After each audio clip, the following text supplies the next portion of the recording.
서초동의 밤은 언제나 바쁘다. 법의 언어로만 설명되지 않는 이야기들이 골목골목을 채운다. 서로가 서로의 얼굴을 모르던 사람들이 얽히고 관계가 쌓이고 과거가 튀어나오며 마음을 건드린다. 이번 주 그들 앞에 놓인 질문은 단순했다. 우리 이제 어디까지 왔지? 감정이라는 건 무형의 사건처럼 법정에 세울 수 없지만 분명히 사람을 흔들고 조금씩 앞으로 나아가게 한다. 이번 주 서초동은 그 작은 진동들로 가득 찬다. 주말 저녁 강남의 한 와인바. 낮부터 이어진 사건 상담으로 온몸이 무거운 안주영은 어쩌다 끌려온 동창 모임 자리에 앉아 있었다. 와인잔이 부딪히며 웃음소리가 번지는 테이블, 대학 시절 친구들이 쏟아내는 얘기들은 술 기운에 점점 과거로 깊어졌다.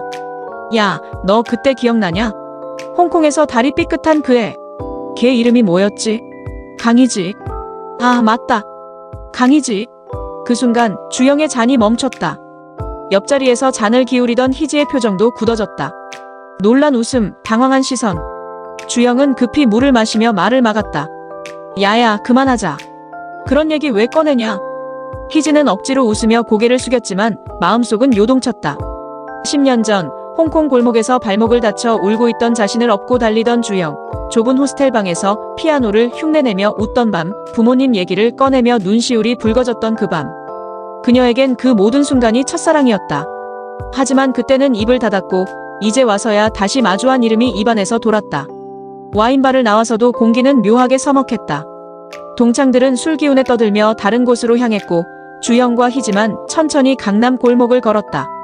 붉은 네온, 길가의 웃음소리, 지나가는 젊은 연인들. 그때 사실 많이 좋아했어요. 희지가 갑자기 내뱉은 말은 차갑고 맑은 공기처럼 그의 귓가를 때렸다. 주영은 멈춰섰다. 강 변호사님, 그 말은 끝나지 않았다. 희지는 웃었다. 근데 지금 그 얘기를 왜 하냐고.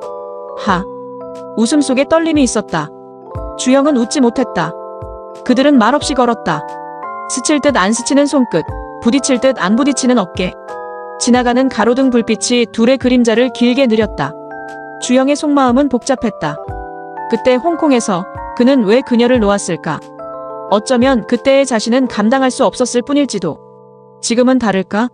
그는 자꾸 속으로 물었다. 나 지금은 다를까? 희지 역시 혼란스러웠다. 이건 단순한 옛 얘기가 아니었다. 지난 10년을 통째로 건너뛰어 지금 여기에 닿은 감정이었다. 무거워서 농담으로 감쌌지만 마음 한구석이 뜨거웠다. 왜 이제야 이런 얘기를 하고 있는 거지? 왜 아직도 이 사람한테 떨리는 거지? 그날 밤 각자 집으로 돌아가던 택시 안, 주영은 손에 쥔 휴대폰을 열었다 껐다 반복했다. 연락할까? 아니야, 오늘은. 희지는 집 앞에 도착해도 문 앞에 서서 한참을 서 있었다. 차갑게 식은 손끝을 주머니에 넣으며 웃듯 중얼거렸다. 참 바보 같다, 나. 그 순간만큼은 서초동의 어느 법정보다 긴장감이 돌았다. 감정이라는 건 논리로 증명할 수 없고 시간으로 덮을 수 없는 것이라는 걸 둘은 그날 밤 다시 깨닫고 있었다. 다음 날 아침 서초동 사무실의 공기는 평소보다 무겁게 내려앉았다. 조창원은 커피잔을 들고 사건 파일을 읽고 있었다. 보이스피싱 가담 혐의, 피해자 다수, 피해액 억대. 평소 같으면 사건으로만 읽혔을 내용이 오늘따라 다르게 다가왔다. 피해자 면담에서 만난 중년 여성의 말이 귓가를 떠나지 않았기 때문이다. 집 팔아서 마련한 노후 자금이었어요. 우리 아들 등록금도 남편 병원비도 다 그 돈으로 하려고 했는데. 창원은 손끝을 떨며 커피를 내려놓았다. 그래, 이게 그냥 서류 한 장이 아니지. 사무실 복도에서 마주친 문정이 그에게 물었다.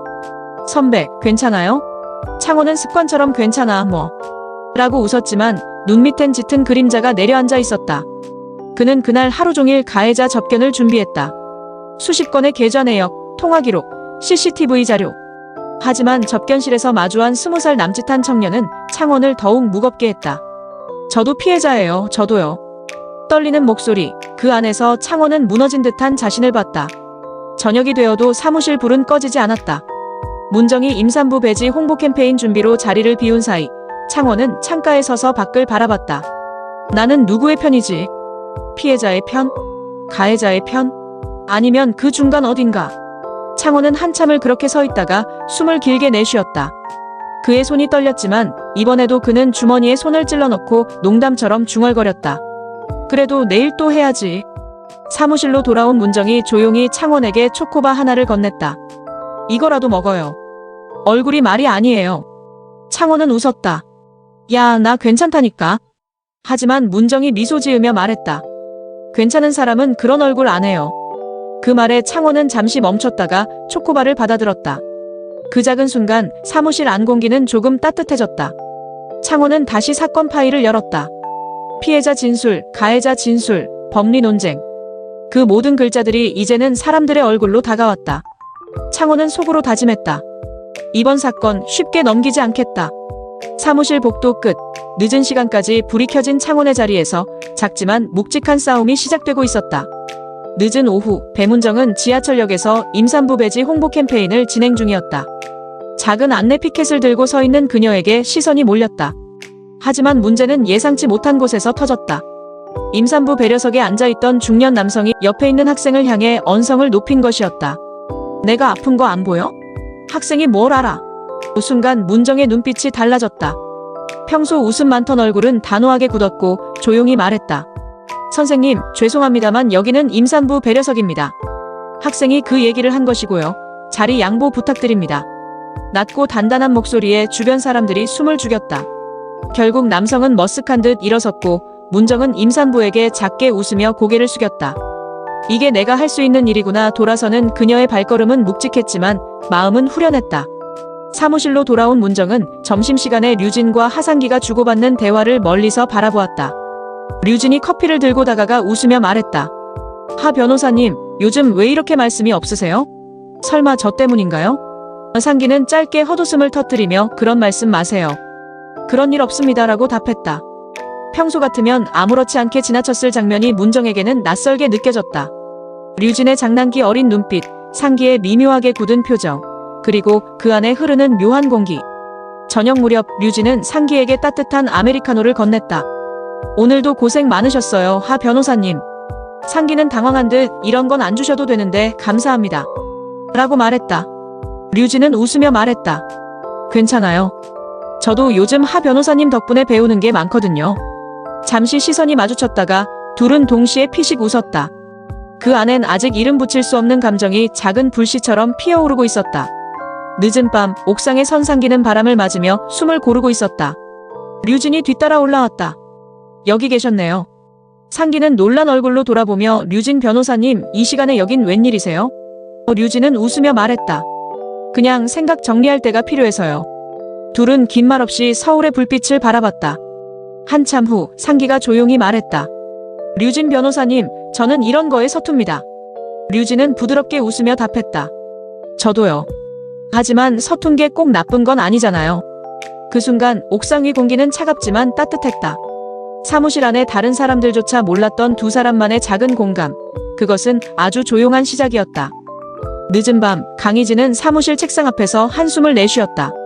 오늘 저녁 안주영과 나란히 걷던 길, 동창 모임에서 터져나온 10년 전 이야기가 귓가를 맴돌았다. 주영이 친구들의 입을 막으며 당황하던 모습, 그리고 자신을 바라보던 그 눈빛. 나 아직 좋아하나 봐. 같은 시간 주영은 집 앞 골목에서 휴대폰을 열었다 닫았다 반복했다. 연락할까? 말까? 홍콩에서의 시간, 강희지의 웃음, 피아노 소리, 이별. 그는 그 모든 걸 애써 덮고 살아왔지만 오늘 밤은 마음속에서 다 무너져 내리고 있었다. 왜 이렇게 바보 같지? 편의점 앞 창호는 콜라 캔을 쥔 채 한참을 앉아 있었다. 사건은 끝났지만 마음이 무겁다. 피해자의 눈물, 가해자의 떨리는 변명, 그리고 그 사이에서 버틴 자신. 문정에게 보낸 오늘 고마웠어라는 짧은 메시지가 혼자만의 위로 같았다. 문정은 남편이 잠든 옆에서 그 메시지를 보고 살짝 웃었다. 낮에 자신이 했던 말이 돌아왔다. 괜찮은 사람은 그런 얼굴 안 해요. 옥상에서는 류진과 상기가 여전히 서 있었다. 상기는 조용히 말했다. 사실 오늘 힘들었습니다. 류진은 옆을 보며 살짝 웃었다. 저도요. 그래도 하 변호사님 덕분에 많이 괜찮아졌어요. 둘은 말없이 웃었고 바람에 머리카락이 날렸다. 그 작은 고백은 그날 밤 서초동의 수많은 창가에서 피어오르는 다른 진심들과 맞닿아 있었다. 말로 꺼내지 못한 마음, 장난처럼 섞인 진심, 혼자만 아는 떨림. 하지만 분명한 건 그 누구도 어제와 같은 모습으로 내일을 맞이하진 않는다는 것이었다. 서초동에서 변호사로 산다는 건 결국 사람을 마주하는 일이다. 사건 속 의뢰인을, 함께 일하는 동료를, 그리고 누구보다 자기 자신을. 법의 언어로는 채 담아지지 않는 감정들, 누군가를 미워했다가도 이해하게 되고 놓았다가도 다시 붙잡게 되는 그 마음들. 오늘 주영은 아직 걸지 못한 전화를 손에 쥐었고 희진은 피아노 건반 위에서 멈춘 손끝에 오래전 기억을 얹었다.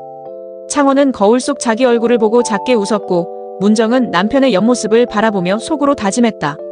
류진과 상기는 말없이 나란히 서서 서로의 어깨에 아주 가벼운 기대를 느꼈다. 서초동의 밤은 오늘도 수많은 작은 진심으로 채워졌다.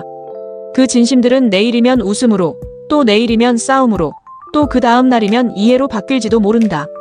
하지만 분명한 건 그 누구도 멈추지 않는다는 것. 조금씩 흔들리며 또 한 발자국 나아간다는 것. 다음 이야기에서 그들은 어떤 표정으로 우리 앞에 설까? 그리고 우리는 그들의 이야기를 보며 무엇을 느끼게 될까? 우리는 여전히 그들의 작은 고백들을 지켜보고 있다.